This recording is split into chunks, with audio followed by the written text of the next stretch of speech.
Muchas gracias, Sofía. Saludos para ti y para todos los asistentes. Voy a proceder a compartir pantalla.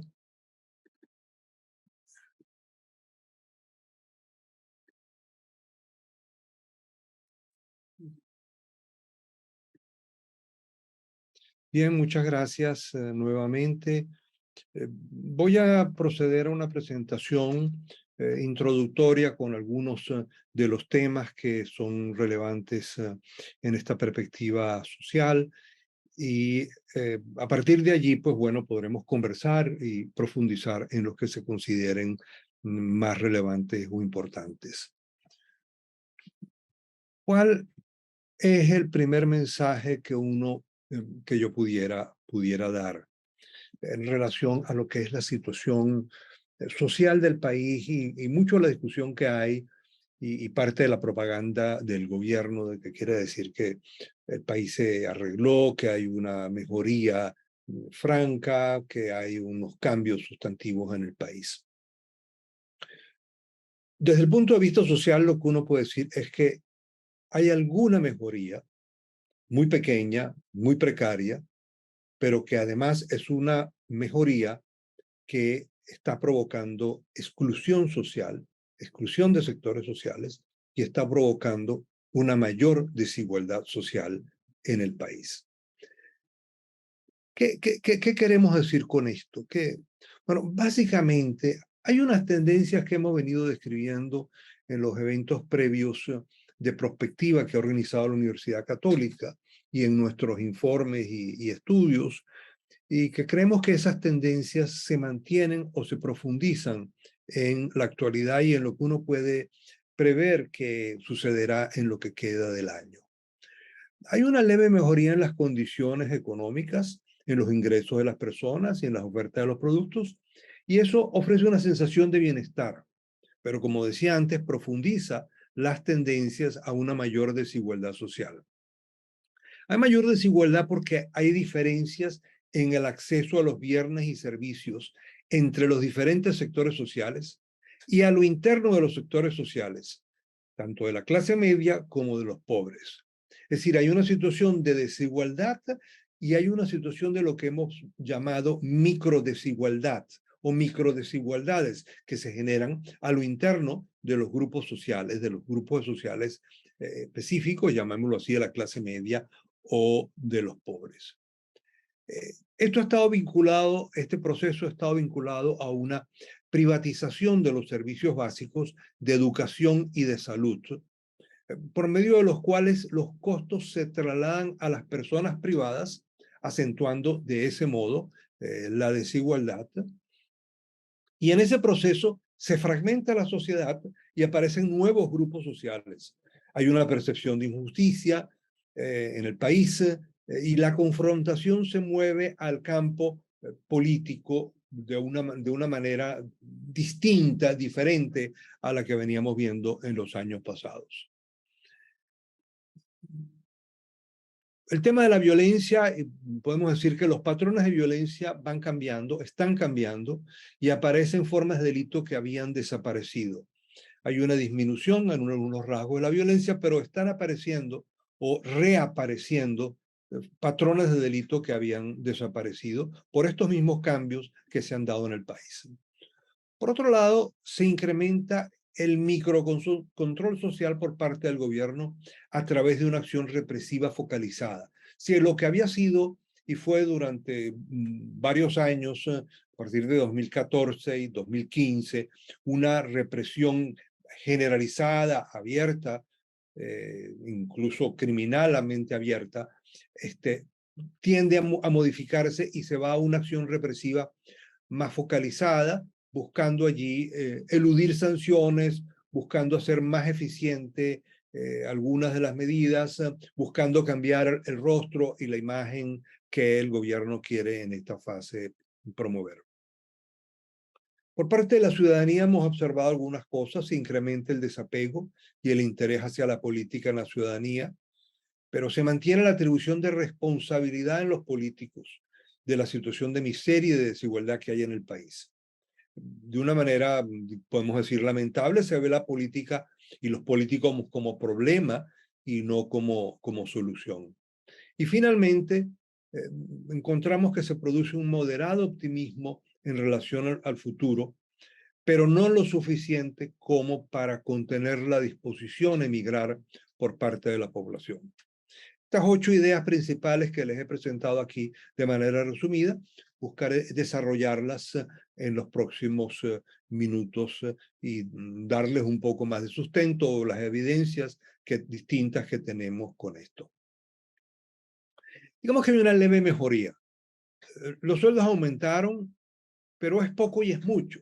Sí, cuando uno piensa que el sueldo mínimo fue pasando de 7 a 28, que los sueldos de un profesional o de un profesor universitario pudieron pasar de 20 a 200, uno dice, caramba, es un gran aumento, es un gran incremento, pero al mismo tiempo es muy pequeño, porque ¿qué se hacen con 28, con 30 dólares en el país? ¿O qué se hacen con 200 dólares en el país en este momento, ¿no? Claro, es un aumento, pero es un aumento que medido en relación, en una perspectiva más amplia y no tan inmediata como el año pasado, pues resulta ínfima.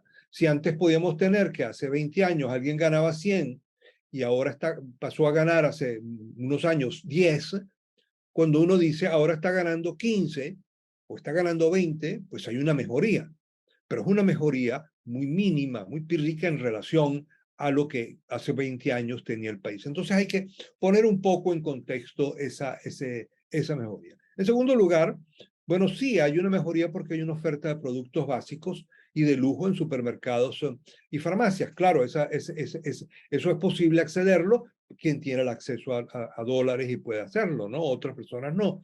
Pero eso genera una sensación distinta de ver unos productos y que ya no hay que ir a hacer largas colas, poner la huella de identidad para poder comprar 2 kilos de arroz.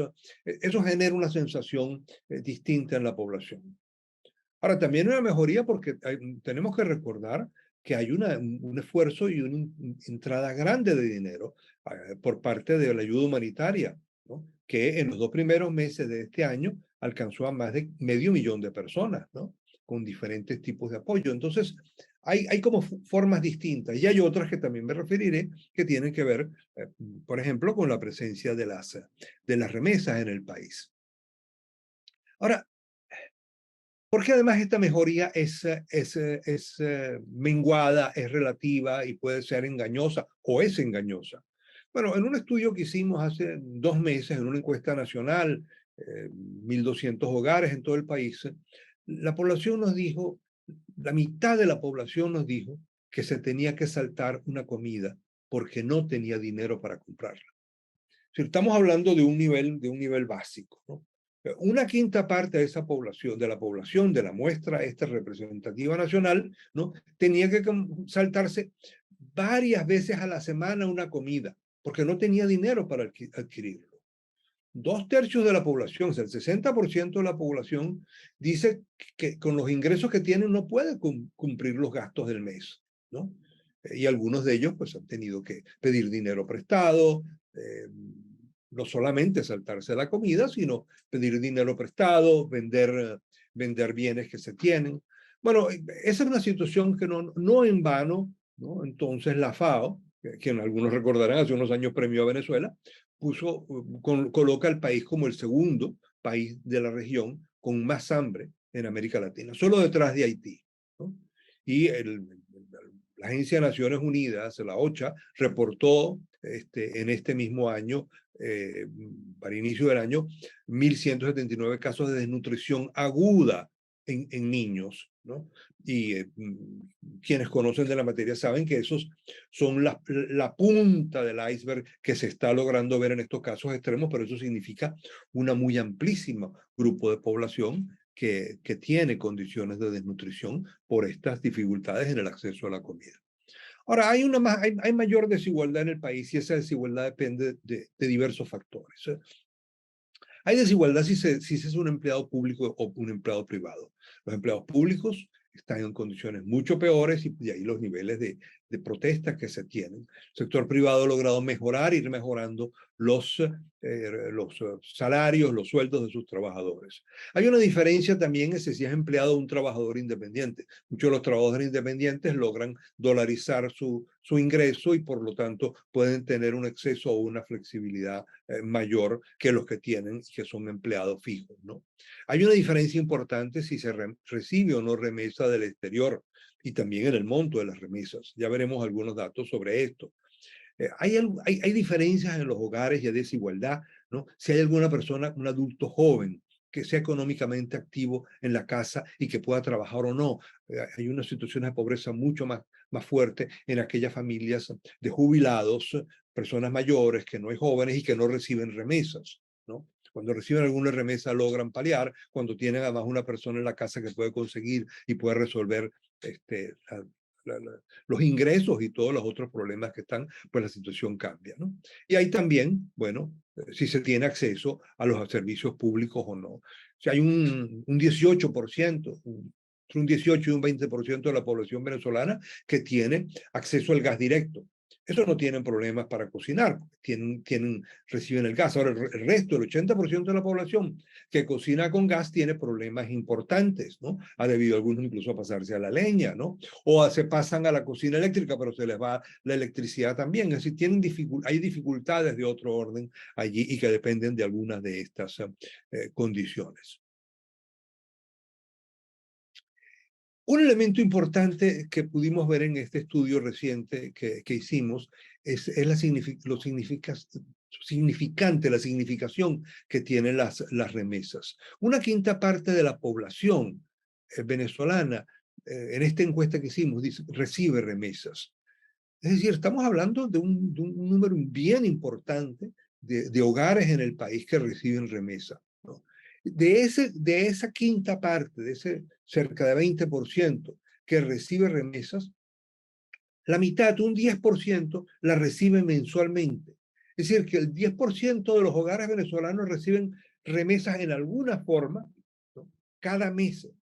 Y eso introduce una modificación en la situación social del país, permite atenuarla, y eso tiene que ver con el trabajo de los venezolanos fuera del país, no tiene que ver con las condiciones propias de producción, de empleo, de trabajo del país, sino los que hay en otros, ¿no? Con los familiares, con los emigrantes que están. Ahora es importante porque esto genera unas desigualdades, ¿no? Unas desigualdades que afectan a sectores de pobres y de clase media de una manera muy marcada, una clase media amplia, digámoslo así, que nos gusta llamar sociológicamente, una clase media bastante amplia, que donde unos reciben remesas y otros no, y eso da gran diferencias.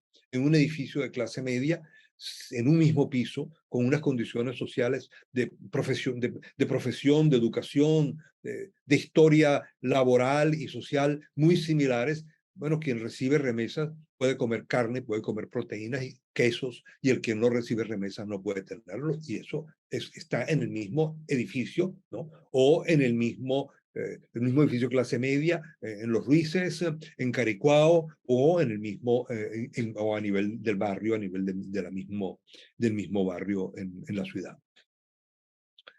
Bueno, lo que uno puede observar, y observamos como perspectiva, es que se incrementará también, se está incrementando la desigualdad en la educación. De una manera muy dramática, hay menos alumnos y menos profesores en todo el sistema educativo. Y hay una desigualdad en el acceso a la educación de calidad y una exclusión del sistema educativo por diversos factores. Hay una diferencia muy grande entre la educación pública y la privada, y esto se acentúa por las carencias de la escuela pública. No hay maestros, hay una disminución notable de maestros, no tienen las instalaciones físicas, están en muy mal estado, no tienen acceso a los servicios desde agua hasta internet, con lo cual todos estos años de la pandemia y de la cuarentena pues generaron diferencias notables. Esta carencia de disminución de los alumnos, pero eso también de la disminución de los profesores, ha llevado a la creación de las secciones unificadas, algo que no existía y que uno lo recuerda, ¿no? En el pasado como parte de lo que eran las escuelas unitarias a nivel rural. Bueno, las secciones unificadas han tenido porque se les han ido los maestros, no tienen, y entonces los maestros las escuelas tienen que reunir en el mismo salón distintas escuelas. Ahora, esto ha llevado a una educación privada, pero esa educación privada tiene límites, ¿no? En Petare en las escuelas están cobrando $50, ¿no? De mensualidad. Esto es interesante porque esto genera una mejoría y unas desigualdades. Unas mejorías porque pueden pagarle más a sus maestros y los pueden conservar. Incluso están atrayendo muchos maestros, buenos maestros de la escuela pública que se van a la escuela privada, crean sus propias escuelitas ahí con una institucionalidad muy precaria, pero las crean porque hay una demanda importante allí. Ahora, hay desigualdad porque no todos tienen $50 para pagar en mensualidad. Si una familia de un trabajador que está bien, que está ganando $200, ¿no? Que un promedio en el sector privado, 180, $200, ¿no? Ese trabajador, bueno, si tiene que dedicarle $50, ¿no? Al hijo, y si tiene 2 hijos y son 100, bueno, eso le resta terriblemente lo que es. Entonces hay unas limitaciones importantes allí en la manera del acceso, ¿no? Pero nosotros en las universidades hemos visto cosas muy dramáticas, cursos que en este semestre se iniciaron con 20 alumnos, terminaron con 5 estudiantes en la Universidad Central de Venezuela. Hay cursos de posgrado que no se abren por falta de alumnos, ¿no? Que debían de abrirse en este próximo mes de septiembre y no se abren porque no se inscribieron alumnos, porque se fueron del país, están buscando otros accesos, a recursos, y eso limita. Hay una desigualdad también en el acceso a la salud.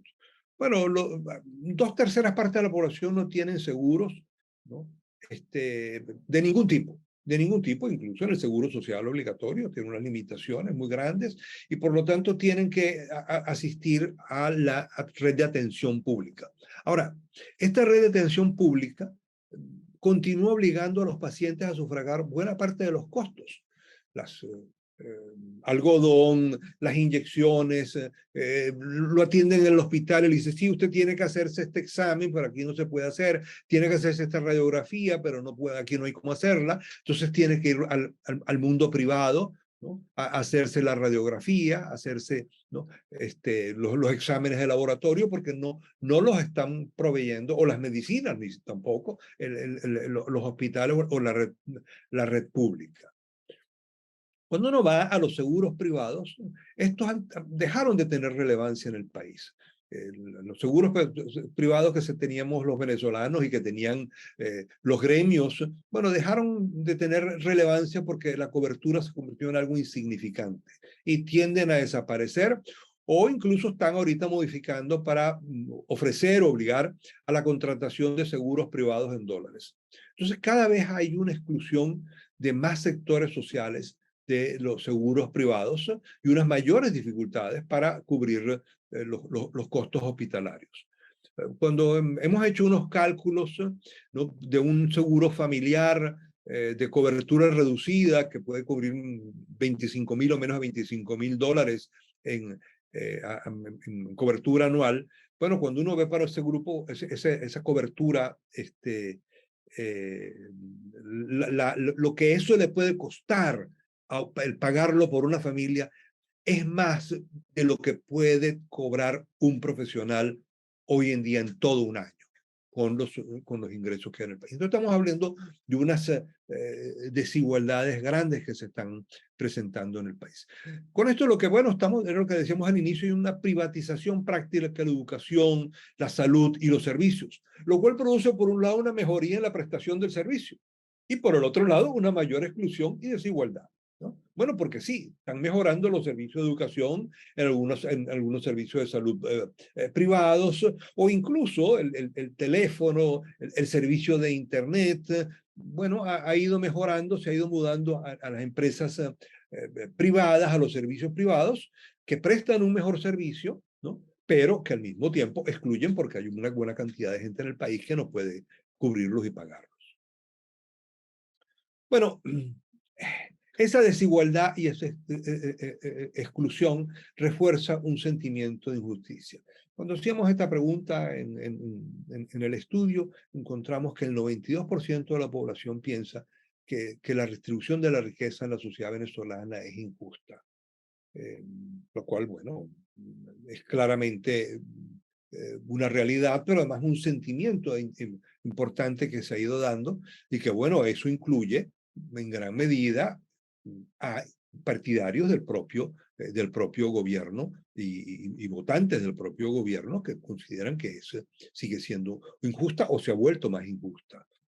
Bueno, esto generan entonces nuevos grupos sociales, como decía. Hay unos que reciben remesa, los que indexan su salario, los que cobran en dólares. Bueno, en el análisis social que hacemos regularmente, estos subgrupos, ¿no?, tienden a tener, ¿no?, unos comportamientos distintos, a pesar de estar insertos en un grupo o en una clase social o en un estrato social similar al de otros, pero se crean subgrupos ahí y generan estas micro desigualdades sociales, ¿no? Eh, Esto ha llevado también, y hacíamos preguntas en esto, a las tensiones. Ahora es interesante, ¿no?, que las tensiones políticas en el país se concentran y donde vemos que hay una mayor fuerza entre lo que la sociedad llama y la gente llama los enchufados y el resto de la sociedad. Es decir, entre los ricos y los pobres, entre los empresarios y los trabajadores, allí los niveles de conflicto o de tensiones que pueden generarse o el nivel de enfrentamiento, la percepción que se tiene es mucho menor que la que hay entre los enchufados y el resto de la sociedad, porque bueno, la percepción que hay en el país es que hay una nueva élite, un nuevo grupo, una nueva boliburguesía, un nuevo sector social, ¿no?, que que apabulla y que forma parte de esa élite que vive en esa burbuja, además con un derroche grande de riqueza que, bueno, es una bofetada para el resto de la sociedad. Bueno, ahora sí, a nivel delincuencial regresan nuevos delitos. En el país se reducen los homicidios, pero están aumentando los robos, los hurtos, las extorsiones, los secuestros. Y eso tiene que ver con que la mejoría de unos sectores sociales y el comercio en dólares o divisas ha abierto nuevas oportunidades del crimen, oportunidades que se habían cerrado, ¿no? Se incrementarán también los pequeños robos a los pobres, como también las extorsiones con granadas a los comercios que tienen acceso a divisas. Están apareciendo nuevamente, por ejemplo, los robos en el transporte público que habían desaparecido. Bueno, sencillamente porque ahora la gente puede tener algunos dolaritos en el bolsillo. En cambio, hasta hace unos meses atrás, lo máximo que podía tener era una tarjeta de débito, porque no había efectivo y no habían divisas extranjeras, ¿no? O eran muy escasas, ¿no? Decimos que se incrementa el microcontrol social por parte del gobierno a través de una acción represiva focalizada. Se abandona la acción represiva generalizada, lo que fueron las OLPs, las acciones de las FAES, y se concentran en grupos particulares. Fíjense ustedes, fíjense las noticias, son sindicalistas, son líderes políticos puntuales, lo de bandera roja, ¿no? Son mensajes muy puntuales, las condenas que hoy tuvieron Juan Requesens y el resto de los participantes en aquel supuesto atentado que está allí, a los líderes de las protestas locales, sociales. Es decir, hay una focalización de la represión que da un cambio y que dará un cambio en los meses siguientes en el país. Bueno, se profundiza también lo que llamamos el desconcierto normativo y se intentará crear un marco jurídico a las medidas de los deseos del régimen. O sea, hay una apertura capitalista en el país, pero un control político comunista. Es un poco la dinámica, es el modelo que intentan construir de una manera muy poco eficiente, de una manera muy poco convincente todavía, pero bueno, ahí está. Hay una exoneración de impuestos a las importaciones, ¿no?, y a los bodegones, pero al mismo tiempo hay un incremento de los impuestos internos a la producción, al pequeño comerciante nacional, al productor nacional, ¿no?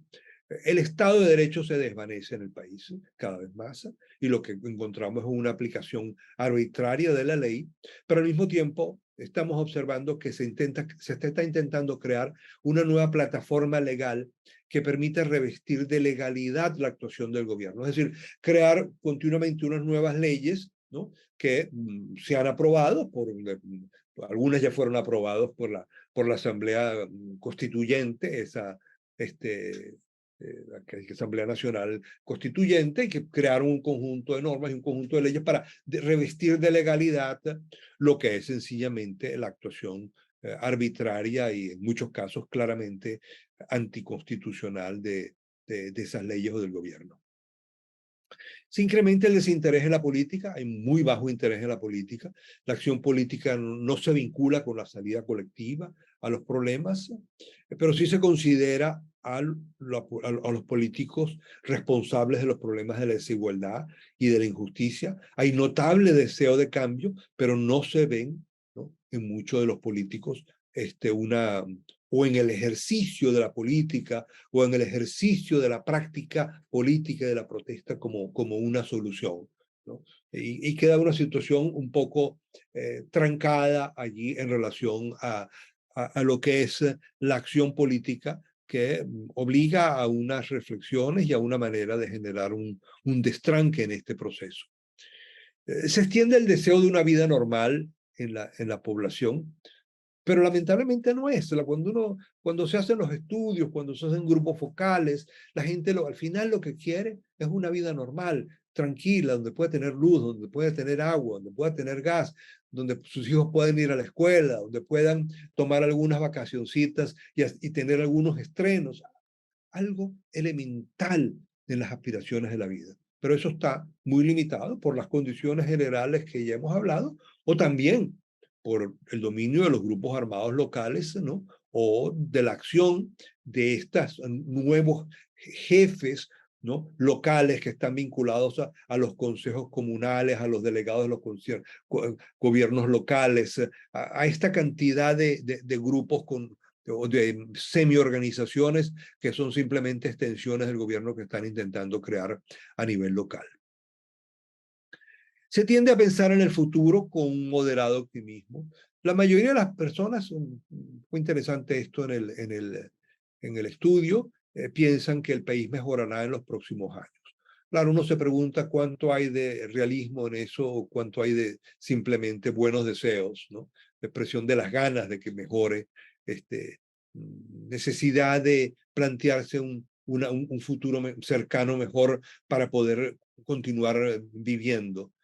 Sin embargo, cuando uno ve y le pregunta a la gente si estaría dispuesta a emigrar, si le gustaría trabajar en nuestro país, bueno, la mitad de la población venezolana mantiene, ¿no?, un deseo de trabajar en otro país, con lo cual lo que uno encuentra es que sí hay una visión de futuro, que es una parte del deseo, una parte de una realidad que se está viendo en estas supuestas mejorías, pero que eso no es suficientemente, ¿no?, como para contener una parte importante de la población, para darle una perspectiva de posibilidad de crecimiento social y de construcción de país y de bienestar en el futuro.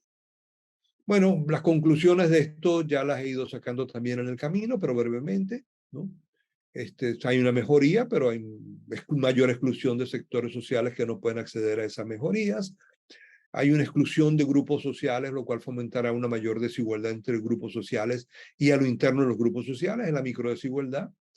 Esta mejoría tiene efectos duales a nivel político, pues por un lado fomenta el individualismo, sálvese quien puede, yo quiero salvarme, pero por otro lado una notable solidaridad y expresiones de solidaridad maravillosas en la sociedad venezolana, de apoyo a los vecinos, a los amigos, al GoFundMe, todo esto, y al mismo tiempo una expresión de una protesta social vinculada a esto, a las condiciones sociales más que al cambio político o a los deseos a las metas políticas, que una parte de la sociología, para que nos conocen de eso, llamó valores postmaterialistas, ¿no?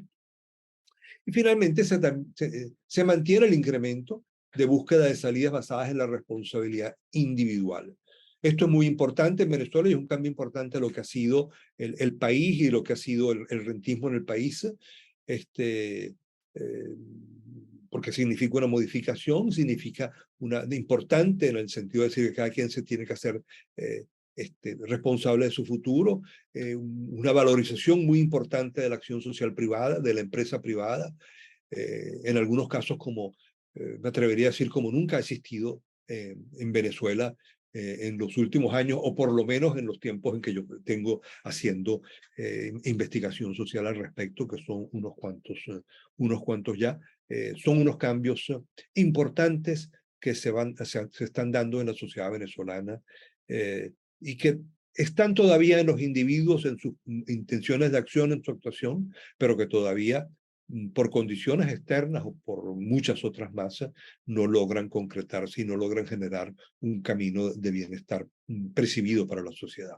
Bueno, era esto lo que quería presentarles en esta, como introducción a esta conversación durante esta tarde.